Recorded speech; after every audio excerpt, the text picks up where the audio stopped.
West ইন্ডিজের বিপক্ষে ৩ ম্যাচের টেস্ট সিরিজ দিয়ে ঘরোয়া মৌসুম শেষ করল নিউজিল্যান্ড। মাউন্ট মঙ্গানুইয়ে সিরিজের শেষ টেস্ট ক্যারিবিয়ানদের ৩২৩ রানের বিশাল ব্যবধানে হারিয়ে সিরিজ নিজেদের করে নেয় কিভিরা। সিরিজ জেতে ২-০ ব্যবধানে।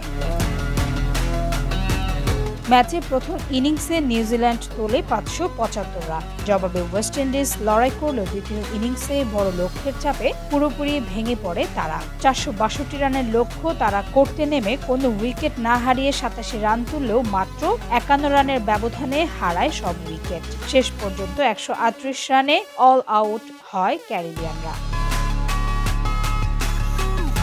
ওয়েস্ট ইন্ডিজের হয়ে দ্বিতীয় ইনিংসে ওপেনার ব্র্যান্ডন কিং সর্বোচ্চ ৬৭ রান করেন। জন ক্যাম্পবেল করেন ১৬ রান। ১১ ব্যাটারের মধ্যে ৪ জন ২ অঙ্কের ঘরে পৌঁছান। শেষ দিকে টেভিন ইভলাট ১৫ রানে অপরাজিত ছিলেন। অ্যান্ডারসন ফিলিপ করেন ১০ রান।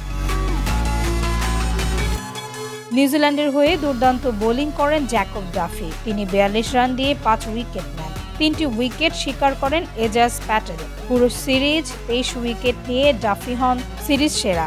এক সিরিজে তার চেয়ে বেশি উইকেট নেওয়ার কীর্তি আছে কেবল রিচার্ড হ্যাডলি ও ব্রুস টেলরের। ব্যাট হাতে ডাবল সেঞ্চুরি ও সেঞ্চুরি করে ম্যাচ সেরার পুরস্কার জিতেছেন ডেভন কনওয়ে। সব মিলিয়ে দাপুটে পারফরম্যান্সে ওয়েস্ট ইন্ডিজকে হারিয়ে আত্মবিশ্বাসের সঙ্গে ঘরোয়া মৌসুম শেষ করল New Zealand. Sports desk, captain's TV, Dhaka.